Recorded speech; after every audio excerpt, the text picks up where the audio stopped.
Hi students, this is Suchadatta teaching economics to class 11 and here I am with the next chapter of economics and the name of the chapter is Comparative Development, Experiences of India and its Neighbours. India, Pakistan and China are the three great big Asian members and neighbours who have been developing at a great pace. When we speak of development in our own country, we feel elated that we are making good development progress. But the real picture comes to us only when we compare our economy with the economies of our neighbours. India and Pakistan are much similar in a sense that they got their independence at the same time. They have almost followed the example and the models of the same kind. China, on the other hand, has had a different kind of following. It has been looking at strategies, it has been looking at the word development from a different angle. And in this context, we shall be picking up India and its neighbours at various contexts. Now, first of all, I talk of the GDP, that is, at the growth rate what we are experiencing in various countries, that is India, Pakistan and China, that we will have to see. If I talk of India and Pakistan, we have to see that in India and Pakistan, the public sector has been given much importance. And we have been following the mixed economy. That is, both the public and the private sectors have been allowed to flourish at the same time. The growth rate of GDP both in India and Pakistan have not been very high.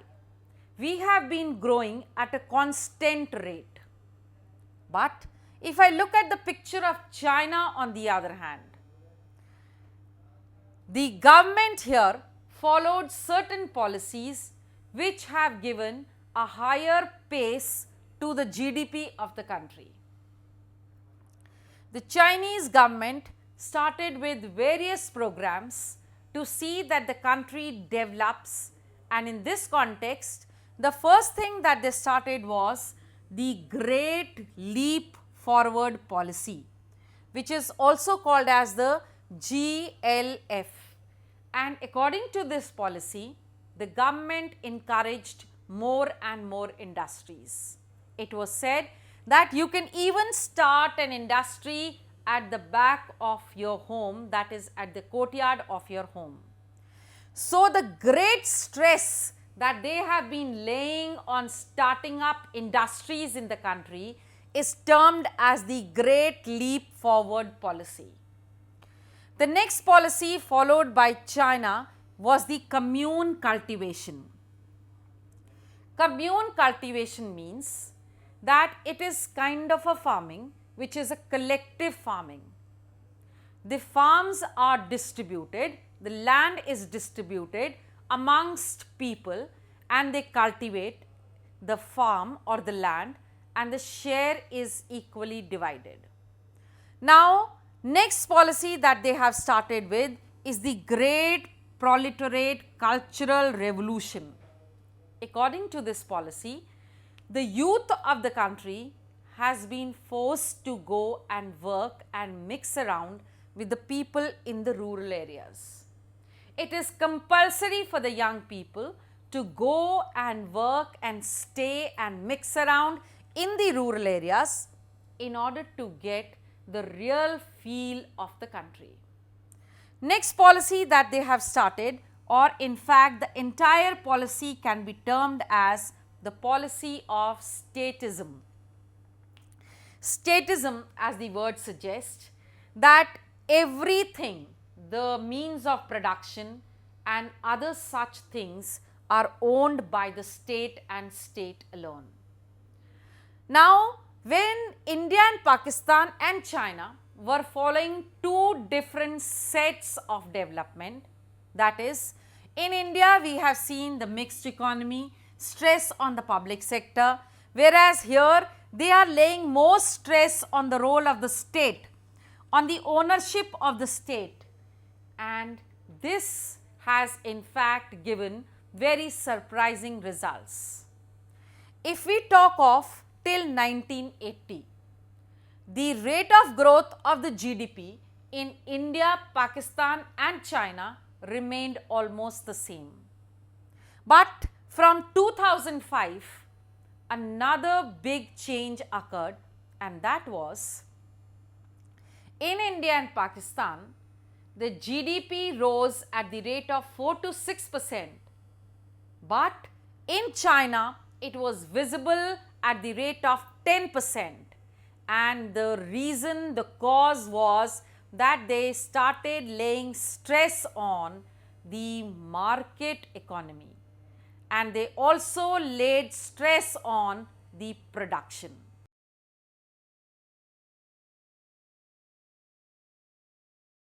We were talking of the development of China higher than that of India and Pakistan, and we have attributed this development or the higher signs of development to the foreign direct investments in the country and also the leaning towards market economy, that is foreign direct investment, that is they are encouraging more and more countries to come and invest in their countries. Second thing is they are also looking at expanding the market, selling their products in the international market. If you look at the market in India, you will see the Chinese products everywhere, from toys to electrical appliances to everything.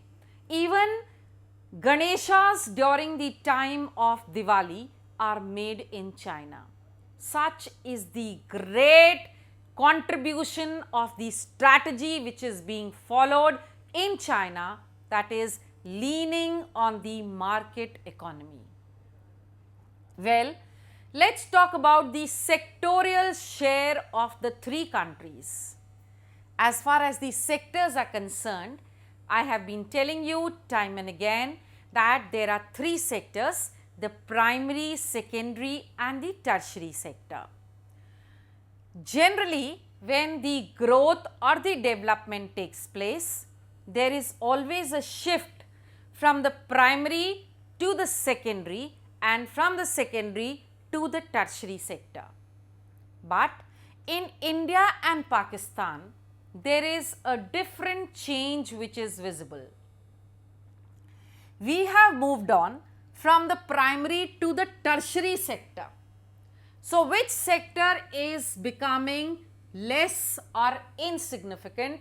And that is the second sector, that is the secondary sector, which means loss of production.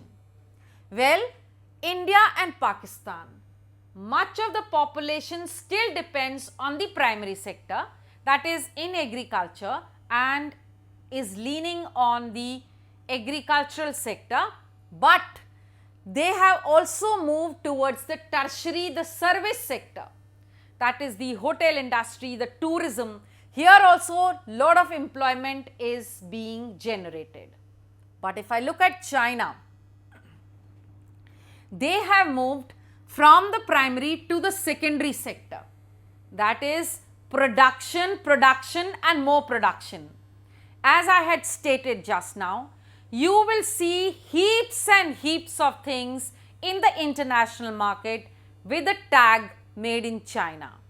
Now, the things which come forward are that when we have the dependence on the secondary sector, as in China, there is growth of the global market, that is we can go and sell outside. But when we have leaning towards the tertiary sector, That is the time we believe in the integration of economies. The tourists are going to come to your home. Then there are going to be things which are promoting the integration of the economies. And that's the visible difference between the economies of India, Pakistan and China. The employment also which is being generated in the country is accordingly. In India, we have the generation of employment in primary and the tertiary sector, whereas in Pakistan, it is less on primary and more on tertiary. But in China, it is much more on the secondary sector, that is the production area, which is giving a great boost to their country. Thus, these are the sectorial shares of the three countries. Now, next I will be talking of the demographic file.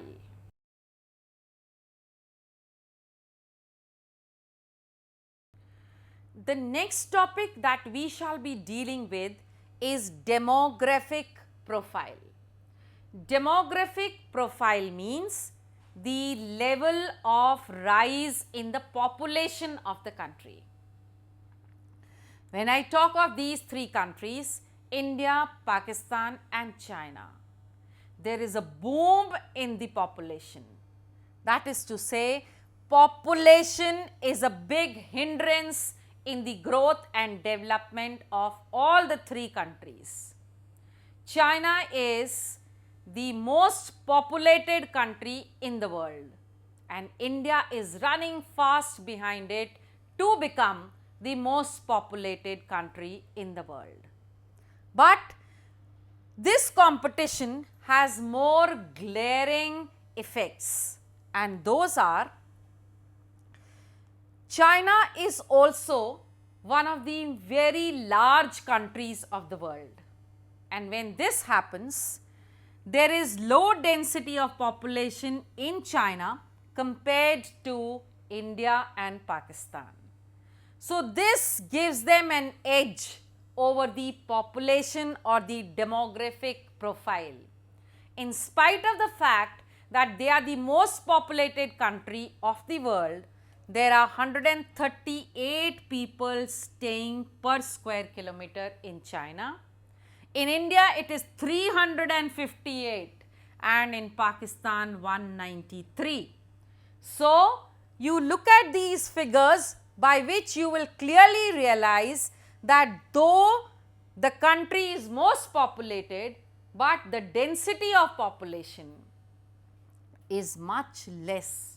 Therefore, the pressure on the resources is less compared to India and Pakistan.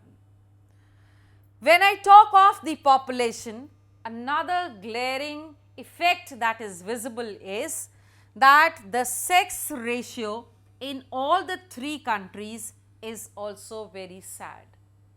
There are more males than the females, because in all the three countries there is more urge of having a son, and thus this brings about a dismal picture of the sex ratio in the country, wherein the male population is more than the female population. The next is, as far as urbanization is concerned, that is, when we look at the demographic profile, we also see how many people live in the urban and how many in the rural areas. Now, here the edge is by both the countries, that is China and Pakistan. Both in China and Pakistan, there are more number of people staying in the urban areas than in the rural areas. But in India, the picture is very different. Here we have most of the people living in the rural areas and less number of people staying in the urban areas.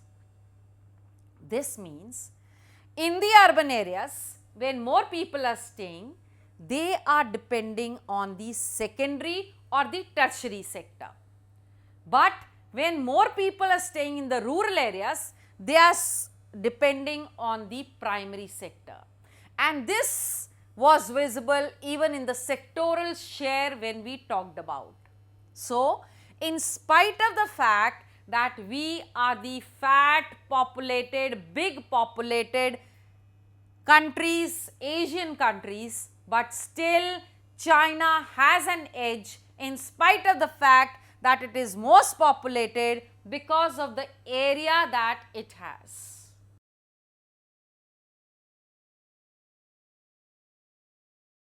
We've been talking of development in the spheres of money, that is growth in GDP, per capita, infrastructure. But another thing which has gained importance in the modern day economies is human development. So, we are going to look at the pace of human development in the three countries. When I talk of human development, there are various sectors, or rather various areas which are taken into account to see the level of human development in the country. Now, those areas are life expectancy. If the life expectancy of the people is high, it is human development. Next is the literacy rate. If the people or the population of the country is more literate, then it is human development. If the people living in the country are not many below poverty line, then it is human development. If the infant mortality rate and the maternal mortality rate is also less, then that is the time we cannot say that we are actually growing or not growing. What is it then? You will have to tell me. If the infant mortality rate and the maternal mortality rate is both low, then what happens? I am sure you know the answer. Yes, you can figure it out. If the facilities provided to the citizens are less, is it human development? Or if the facilities are more, isn't it human development? If the population of the country is undernourished, it cannot be human development.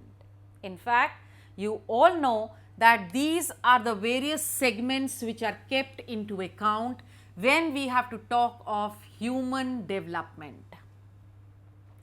And human development is calculated, measured by the Human Development Index.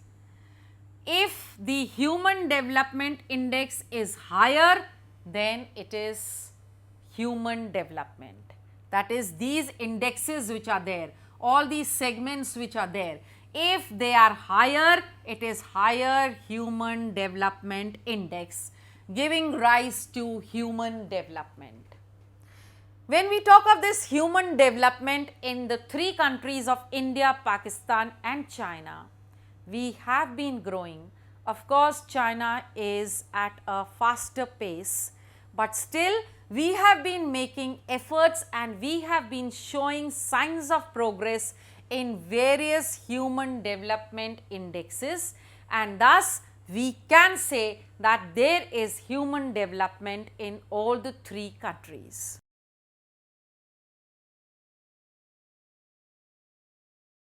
Now, let us talk of the common things or the common success stories of all the three countries. Here when I talk of, there is rise in per capita income in all the three countries, India, Pakistan and China. Compare it to the per capita income when we achieved independence and to the present day, there is a remarkable growth, and this is a sure short sign of the success story of the country.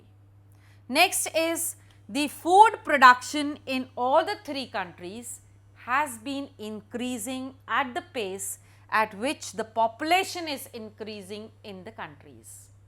It's not that the population is booming, is becoming too much, and the food production is not able to meet the requirements. Thankfully, the food production has been able to meet with the growing population. Next is the modern sectors are increasing in all the three countries, but we are also able to preserve our traditional sectors, our traditional economies. Whether we boast of the new kind of things happening in the country, but still we see that the old traditional values, customs, traditions, professions and so on is still intact in all the three countries, and thus these are the common success stories, because if you leap forward and you still have a hold on the foot which is behind you is in fact a great achievement achieved by all the three countries, India, Pakistan and China.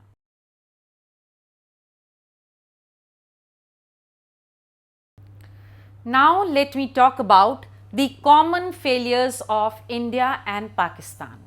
As far as the failures are concerned, the first is the bureaucratic system of the country. The bureaucrats of both India and Pakistan have no sense of responsibility and yet have to become bureaucrats in real sense. They have not been able to give their better share to the country. The next is the corrupt politicians of the country. Both in India and Pakistan, the politicians are yet not honest and dedicated. They are yet not ready to give a strong leadership to the country. There have been turmoil in the country, say political turmoils, when Pakistan has had the worst of its kind with dictatorship to transition to democracy and so on. And in India, even though we have democracy, but the real true democracy is still to come. Even the fiscal development, that is the deficit which is there, is also much visible.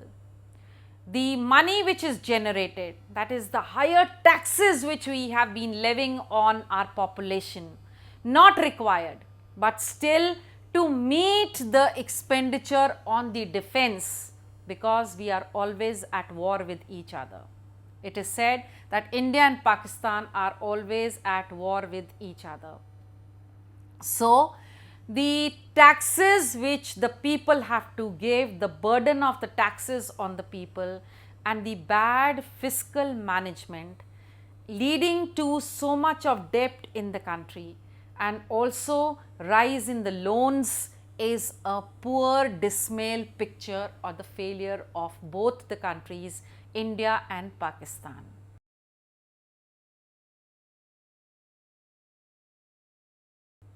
Now let me talk of the edge that the India has over Pakistan. First of all, India has a highly skilled manpower. We have the best in the software, we have the best engineers and doctors. It is said that as many as the total PhDs are there in Pakistan, those many are actually doing PhD in a year in India.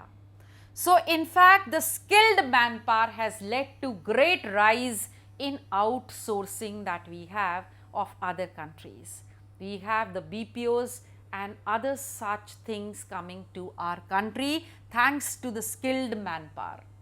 Next is the education in our country is far much ahead to that of the education of Pakistan, and our health standards are also better than that of Pakistan. So, the skilled manpower, the education and the health are the three areas where we have an edge over Pakistan. And all this is because Pakistan has certain social taboos restricting the education of women and girls, etc. But Pakistan has its own advantage, its own edge over India.